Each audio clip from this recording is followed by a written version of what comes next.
దేవుని వాక్యంలోనికి వెళ్దాం. పరిశుద్ధ గ్రంథంలో నుండి ఫిలిప్పీలకు రాసిన పత్రిక 1వ అధ్యాయము 1-2 వచనాలు చదువుకుందాం. ఫిలిప్పులో ఉన్న క్రీస్తు యేసు నందలి సకల పరిశుద్ధులకును అధ్యక్షులకును పరిచారకులకును క్రీస్తు యేసు దాసులైన పౌలును తిమోతియును శుభమని చెప్పి రాయినది. మన తండ్రియగు దేవుని నుండి ప్రభువు యేసు క్రీస్తు నుండి మీకు కృపా సమాధానమును కలుగునుగాక.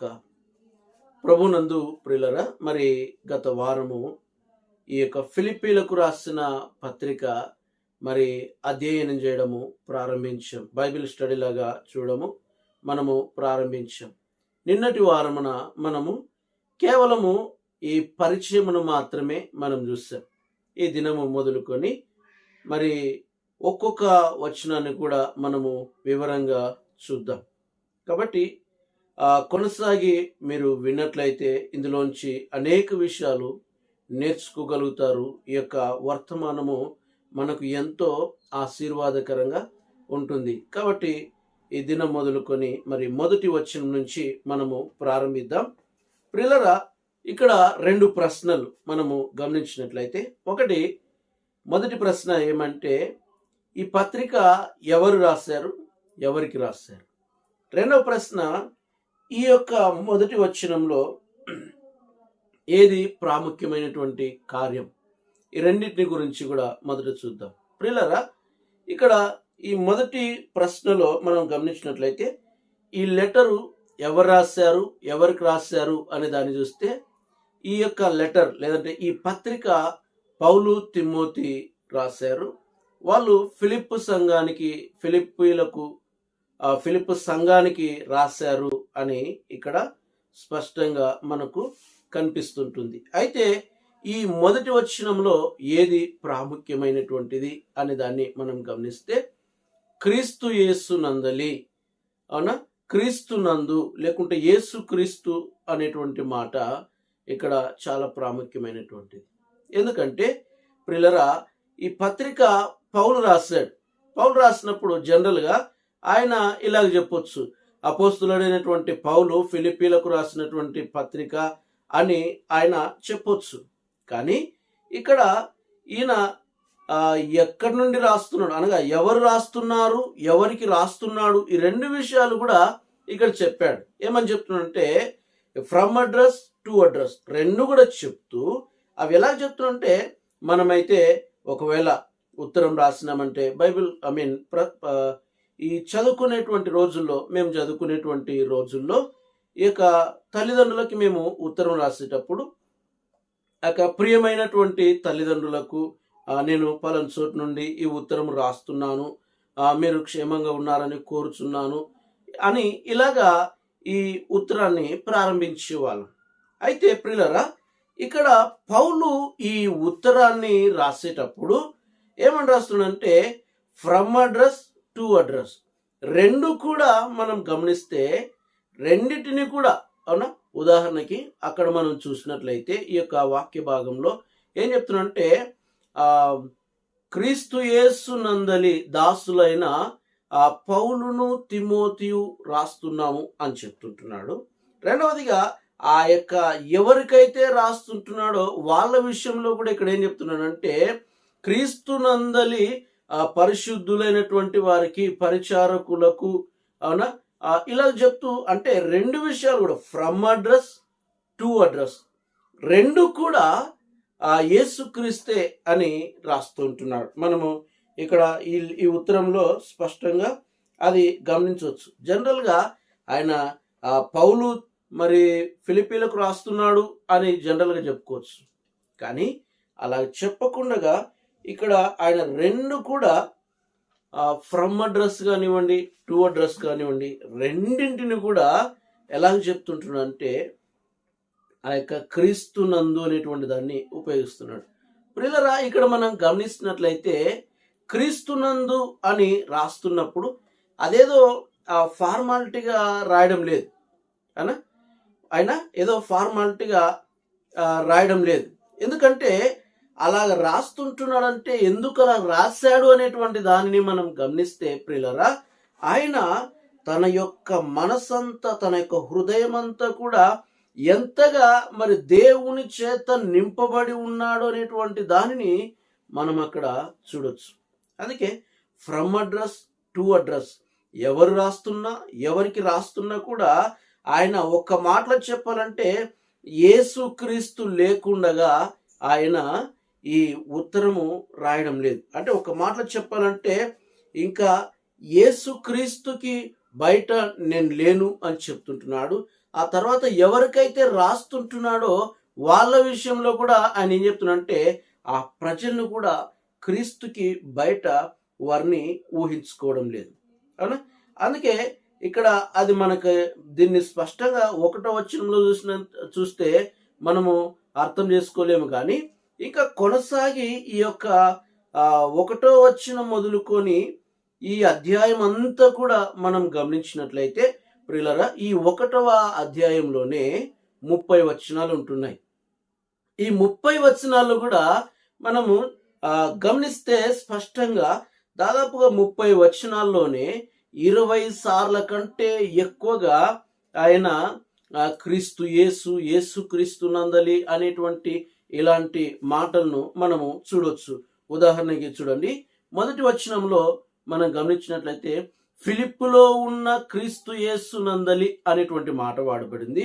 రెండవ లైన్లో కూడా మనం రెండో లైన్లో కూడా చూసినట్లయితే అధ్యక్షులకును పరిచారకులకును క్రీస్తు యేసు దాసులైన పౌలు తిమోతి శుభమని రాయినది అని చెప్తుంటున్నాడు.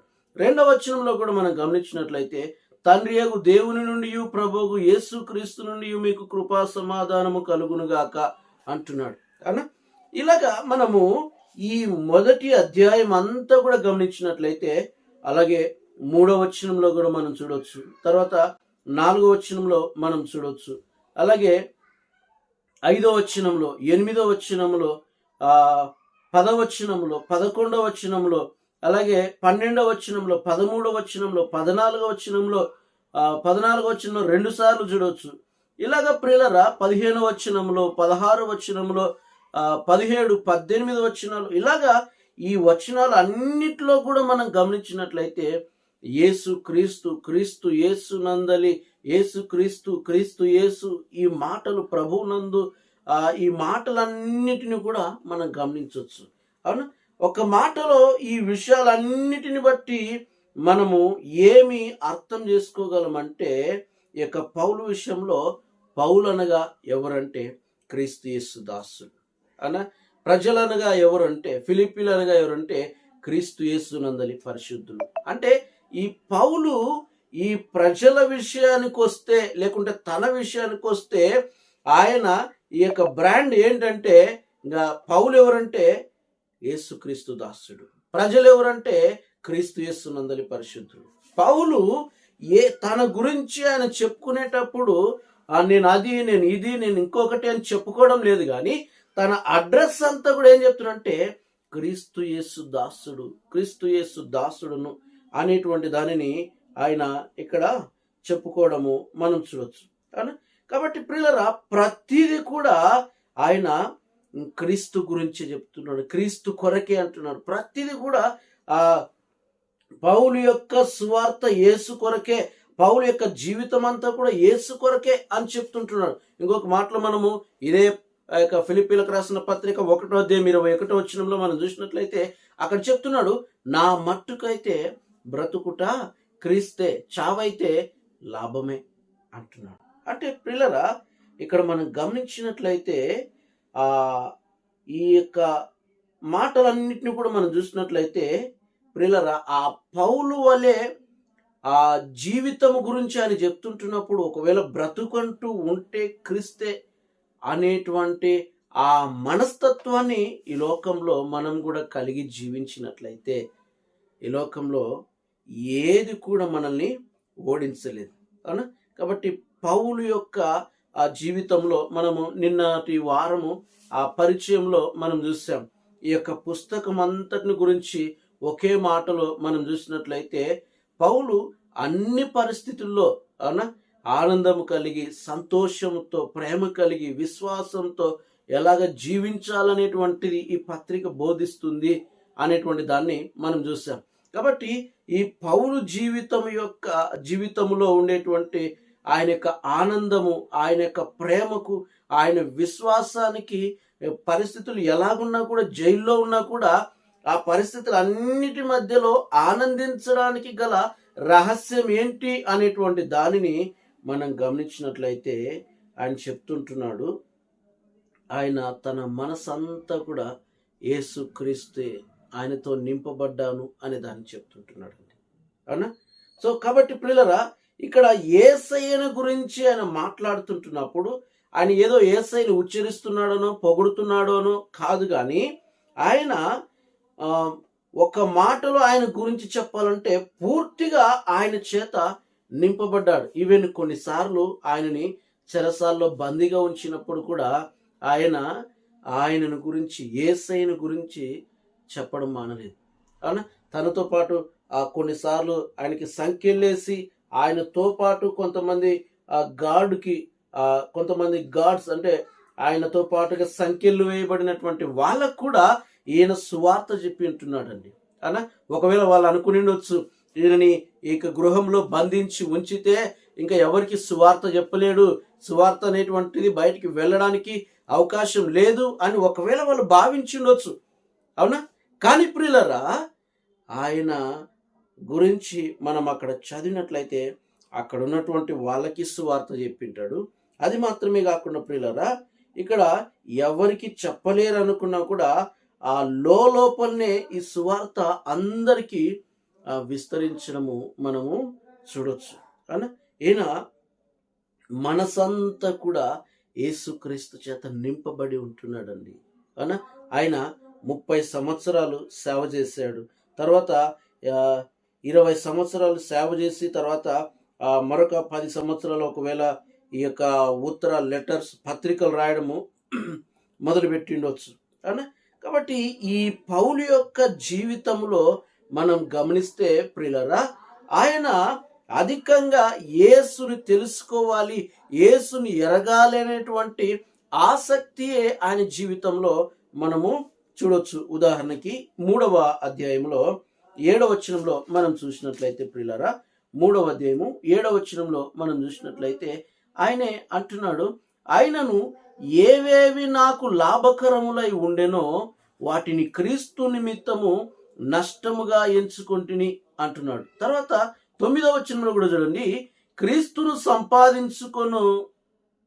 సంపాదించుకొని ధర్మశాస్త్రం మూలమునైన నా నీతిని గాక క్రీస్తునందలి విశ్వాసం వలనైన నీతి, అనగా విశ్వాసమును బట్టి దేవుడు అనుగ్రహించు నీతి గలవాడనై ఆయన యందు అగపడు నిమిత్తము ఏ విధము చేతనైనను ఆ మృతులలో నుండి నాకు పునరుత్థానము కలగవలెనని ఆయన మరణములో సమాన అనుభవం గలవాడనై ఆయన పునరుత్థానమును ఎరుగు నిమిత్తము, ఆయన శ్రమల్లో పాలివాడనగుట ఎట్టిదో ఎరుగు నిమిత్తము సమస్తమును నష్టముగా ఎంచుకొని వాటిని పెంటతో సమానముగా ఎంచుకొనుచున్నాను.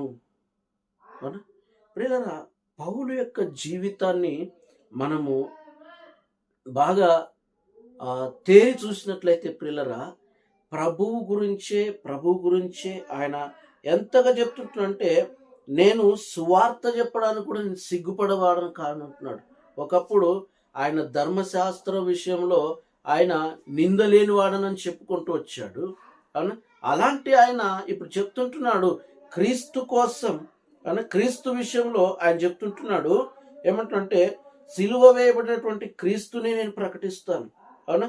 ఇంకా నాకు క్రీస్తు కంటే వేరే ఏది కూడా గొప్ప కాదు, ఏది కూడా నాకు ముఖ్యమైనటువంటిది కానే కాదు.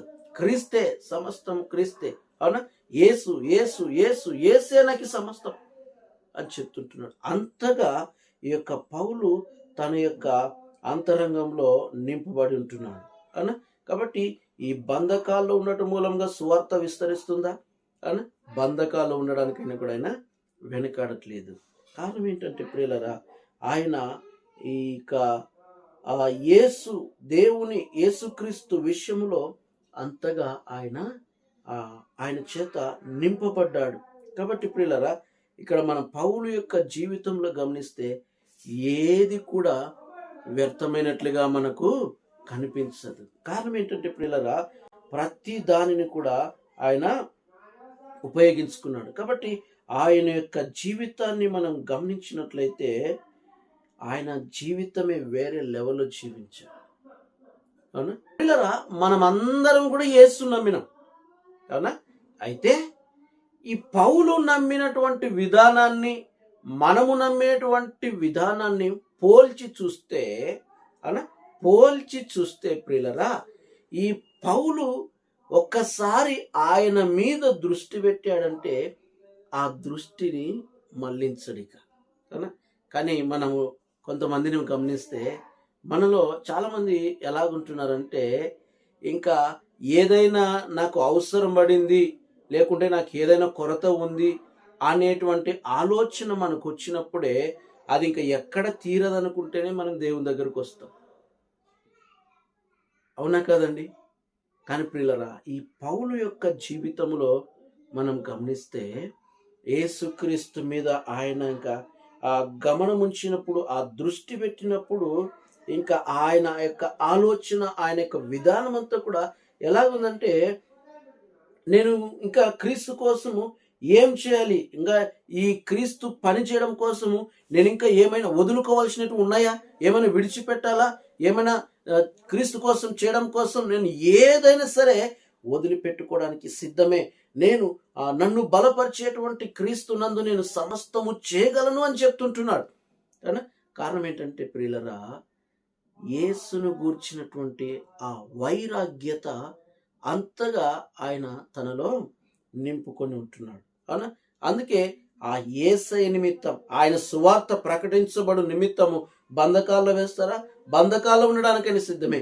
కానీ సువార్త వెళుతుందంటే చాలు, నేను దాని విషయమై సంతోషిస్తానంటున్నాడు. ప్రియులరా, ఆయన మీద అంత గొప్ప వైరాగ్యం అనేటువంటిది ఆయనకుంది. కాబట్టి ఒక మాటలో చెప్పాలంటే యేసు క్రీస్తులో ఆయన యొక్క జీవితం యొక్క తృప్తిని ఆయన చూశాడు, ఆయన అనుభవించాడు. కాబట్టి చెప్తుంటున్నాడు యేసు కొరకు. అవునా?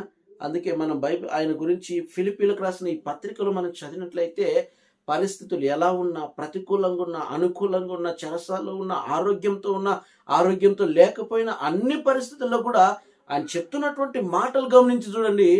అన్ని పరిస్థితుల మధ్యలో చెప్తున్నాడు, సంతోషించండి, ఆనందించండి, మరలా చెప్పదును ఆనందించండి అని చెప్తుంటున్నాడు. ఎక్కడి నుండి ఈ విషయాలు, ఈ మాటలు వస్తుంటున్నాయంటే, ఆయన ఏదో నాకు అన్ని రకాలుగా పరిస్థితులు బాగున్నాయి, నేను మేలుకరమైనటువంటి జీవితం జీవిస్తున్నాను కాబట్టి నేను సంతోషంగా ఉన్నాను, మీరు కూడా సంతోషంగా ఉన్నానని చెప్పట్లేదు. అవునా? ఆయన పరిస్థితులను మనం గమనించినట్లయితే ప్రియులరా, ఆ పౌలు యొక్క జీవితంకి రహస్యం ఏంటంటే, అంత సంతోషంగా ఉండడానికి కారణం ఏంటంటే యేసుక్రీస్తుకి తన జీవితములో ఆయన ఇచ్చినటువంటి ఆ యొక్క ముఖ్యత్వం అండి. అవునా? యేసుక్రీస్తుకి తన జీవితంలో ఆయన ఇచ్చినటువంటి ఆ ముఖ్యత్వముని బట్టి ఆయన అంత సంతోషంగా ఆయన ఉండగలుగుతుంటున్నాడు. కాబట్టి ప్రియులరా, ఈ పౌలు కలిగినటువంటి ఇలాంటి ఇదే మనస్తత్వాన్ని మనము కలిగి జీవిస్తే ప్రియులరా, ఆయన వలె మనం కూడా సంతోషంగా ఉండగలం. ఇది మనం ఖచ్చితంగా ఇలాగే ఉండాలి. ఇలాంటి సంతోషాన్ని అనుభవించాలంటే, పరిస్థితులు ఏ విధంగా ఉన్నా కూడా మనం సంతోషంగా ఉండాలంటే పౌలు వలె యేసయ్యకి ఆయన ఎంత ముఖ్యత్వం ఇచ్చాడో మనము అలాంటి ముఖ్యత్వం ఇవ్వాలి. ఆయన గురించి మనము అంతగా ఎరగాలి, అంతగా ఎదగాలి. ఆయన ప్రియులరా, ఆయన లేకుండా ఎక్కడికి నడిపించబడట్లేదు. అవునా? ఆయన జీవితంలో మనం గమనించినట్లయితే ఆయన దృష్టి అంతా కూడా ఆ యేసయ్య మీద పెట్టినాడు. ఆయన ద్వారానే నడిపించబడుతుంటున్నాడు. ఆయన హత్తుకొనే ఆయన ఉంటున్నాడు. పరిస్థితులు ప్రతికూలంగా ఉన్నా, పరిస్థితులు అనుకూలంగా ఉన్నా, పరిస్థితులు ఎలాగున్నా సరే, చీకటి పరిస్థితులు కనపడినా కూడా ఈ పౌలు మాత్రము ఆ యేసయ్యనే అనుకొని జీవించడము మనము చూడొచ్చు. కాబట్టి ప్రియులరా, కొంతమంది జీవితంలో మనం గమనిస్తే అవునా, కొంతమంది ఏం చెప్తారంటే, ఈ యొక్క పుస్తకం గురించి ఏం చెప్తారంటే, ఈ పుస్తకం యొక్క ముఖ్య ఉద్దేశం ఏంటి అంటే, సంతోషము ఎలాగ సంతోషంగా ఉండాలో ఈ పుస్తకం నేర్పిస్తుంది అంటారు. అవును, వాస్తవమే. అయితే ప్రియులరా, ఆ సంతోషం, ఆ యొక్క విశ్వాసం, ఆ యొక్క ధైర్యం, అన్ని పరిస్థితుల మధ్యలో కూడా సంతోషంగా ఉండడానికి గల ఆ వేరు ఎక్కడి నుండి వస్తుందంటే క్రీస్తునందే అండి, క్రీస్తులో నుంచి. అవునా? కాబట్టి ప్రియులరా, ఈ యొక్క ఆయనలో మనము ఆనందించాలి అని చెప్తుంటున్నాడు. అవునా? అందుకే ప్రభువునందు ఆనందించుడి. నిన్నటి వారము బోధించుకున్నటువంటి యొక్క పరిచయంలో మనం గమనించినట్లయితే అనేక సార్లు ఆయన ఆనందించండి, సంతోషించండి, ఆనందించండి, సంతోషించండి అనేటువంటి ఈ విషయాలు తిరిగి ఆయన చెప్పడము మనము చూడొచ్చు. అవునా? కాబట్టి ప్రియులరా, ఈ యొక్క పౌలు అంతగా ఆనందించడానికి కారణం ఏంటి అంటే ఆయనకు ఇచ్చినటువంటి, యేసుక్రీస్తుకి ఆయన హృదయములో ఇచ్చినటువంటి ఆ యొక్క ముఖ్యత్వం అండి. అవునా? కాబట్టి ఇదే ఆ పౌలు ఏ విధంగా అయితే తన జీవితంలో యేసయ్యకి ముఖ్యత్వం ఇచ్చాడో అలాంటి ముఖ్యత్వం మనం ఇచ్చినప్పుడు ప్రియులరా, ఆ యొక్క పౌలు వలె మనం కూడా ఈ శ్రేష్టమైనటువంటి జీవితాన్ని మనము జీవించగలం. కాబట్టి దీనిని ఇష్టపడాలి. మనం ఇలాగ జీవించడానికి మనం ఇష్టపడాలి. పౌలు వలె ఆ ధైర్యము కలిగి, విశ్వాసం కలిగి, పరిస్థితుల ప్రతికూలంగా ఉన్న వాటన్నిటి మధ్యలో ఆనందించగలుగుతున్నాను, మంచి ప్రేమ చూపగలుగుతుంటున్నాను అనడానికి పౌలు జీవితంలో కారణం ఏంటి అంటే ఆయన దృష్టి యేసయ్య మీద పెట్టాడు. ఆయన దృష్టి యేసయ్య మీద పెట్టాడు కనుక ఈ దినాన పౌలు విషయంలో మనం గమనించినట్లయితే ఏదో ఆయన నన్ను రక్షించాడు, నా కొరకు చనిపోయాడు, నా కొరకు ప్రాణం పెట్టాడు, నా కొరకు రక్తం చిందించాడు కాబట్టి నేను ఆ యొక్క యేసుక్రీస్తుని గురించి చెప్తున్నాను అని చెప్పట్లేదు. ఈ పౌలు తన గురించి మాట్లాడేటప్పుడు ఏం చెప్తున్నాడంటే ఆయన యేసుక్రీస్తు యొక్క దాసుడను అని చెప్తుంటున్నాడు. అవునా? వాస్తవంగా ఈ మాటను మనము ఈ యొక్క హిబ్రూ బైబిల్ గ్రంథంలో చూసినట్లయితే ఇక్కడ తెలుగు బైబిల్ గ్రంథంలో యేసుక్రీస్తు యొక్క దాసుడను అని చెప్పుకుంటున్నాడు. కానీ ఇదే మాట హిబ్రూ బైబిల్లో చూసినట్లయితే యేసుక్రీస్తు యొక్క బానిస నేను అని చెప్పుకుంటున్నాడు. అవునా? ఆయన లేకుంటే నేను ఏమి లేను. అవునా? ఆయన నా యజమానుడు, ఆయన హెచ్చించబడాలి, ఆయనే ముందుండాలి, ఆయనే నా ద్వారా గణపరచబడాలి, ఆయన నాకు యజమానుడు, ఆయన చెప్పిందల్లా కూడా నేను చేయడానికి ఇష్టపడుతుంటున్నాను, ఆయన లేకుంటే నేను లేను అనేటువంటి దాన్ని ఈ పౌలు ఇక్కడ ఈ పత్రికలో మనకు ఈ మొదటి 2 వచనాల్లో దాన్ని తెలియపరచడం మనము చూడవచ్చు. అవునా?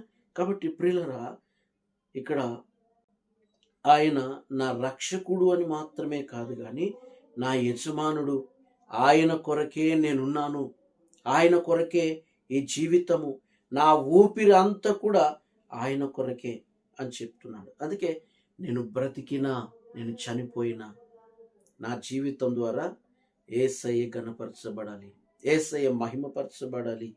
అవునా?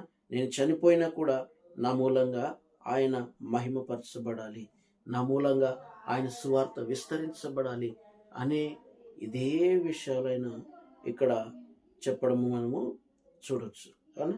కాబట్టి ప్రియులరా, ఈ యొక్క పౌలు యొక్క జీవితాన్ని మనం గమనించినట్లయితే అన్నిటికంటే కూడా మొదటి స్థానము, ముఖ్యత్వము దేనికి అంటే యేసుక్రీస్తుకి. అవునా? యేసుక్రీస్తుకి మొదటి స్థానం ఇచ్చాడు. ముందు ఆయనే, తర్వాతనే మిగతావన్నీ కూడా. అవునా? కాబట్టి ఇలాగా పౌలు వలె మనము యేసయ్యకి ముఖ్యత్వం ఇచ్చినప్పుడు ఈ లోకంలో పరిస్థితులు ప్రతికూలంగా ఉన్న, పరిస్థితులు మనల్ని చీకటి ఆవరించిన సమస్యలన్నింటినీ కూడా మనల్ని ముంచి ఎత్తేటువంటి ఆ యొక్క సందర్భాలు కనిపించినా కూడా వాటన్నిటి మధ్యలో కూడా పౌలు వలె మనము సంతోషంగా ఉండగలం. కాబట్టి ప్రియులరా, యేసయ్యకి ప్రాముఖ్యతనిద్దాం, యేసయ్యకి ముఖ్యత్వం ఇద్దాం. అన్నిటికంటే ముందుగా యేసయ్యని కలిగి జీవించుదాం. దేవుడు మనల్ని ఉన్నతమైనటువంటి స్థితిలో హెచ్చిస్తాడు. దేవుడు ఈ వాక్యమును మన వెనికిడిలో దీవించునుగాక. ఆమేన్. ప్రార్థన చేసుకుందాం. ప్రియ పరలోకపు తండ్రి, యేసుక్రీస్తు నామంలో మీ సన్నిధికి వస్తుంటున్నాం. ఈ మంచి దినమును బట్టి సమయాన్ని బట్టి మీకు వందనాలు స్తోత్రాలు చెల్లిస్తుంటున్నాం. ఈ సమయంలో తండ్రి మరి మేము బోధించుకున్నటువంటి అయ్యా మరి ఈ వాక్య వర్తమానమును బట్టి మీకు వందనాలు చెల్లిస్తుంటున్నాం. ఎదుగో తండ్రి మరి పౌలు యొక్క జీవితంలోంచి అనేక విషయాలు మాకు బోధించినందుకు మీకు వందనాలు చెల్లిస్తున్నాం, మిమ్మల్ని స్తుతిస్తుంటున్నాం. ప్రత్యేకంగా ప్రభువా పౌలు వలె మేమందరం కూడా పరిస్థితులు ఎలాగున్నా కూడా వాటన్నిటి మధ్యలో మీకు ముఖ్యత్వం ఇచ్చి మీరే మా యజమానుడని కలిగి మేము జీవించడానికి, మా పరిస్థితులన్నిటి మధ్యలో కూడా సంతోషించడానికి, ప్రేమ కలిగి జీవించడానికి, ధైర్యంగా జీవించడానికి మీరే మాకు సహాయం చేయమని, కృప చూపించమని, ఈ యొక్క వాక్యం ఎంతమంది అయితే వింటున్నారో వారందరికీ కూడా ఈ వాక్యమును ఆశీర్వాదకరంగా ఉంచుమని మీకు వందనాలు స్తోత్రాలు చెల్లిస్తూ మహిమా ఘనత ప్రభావాలు మీరే పొందుకొనుమని యేసు నామములో ప్రార్థన చేస్తుంటున్నాము తండ్రి. ఆమేన్.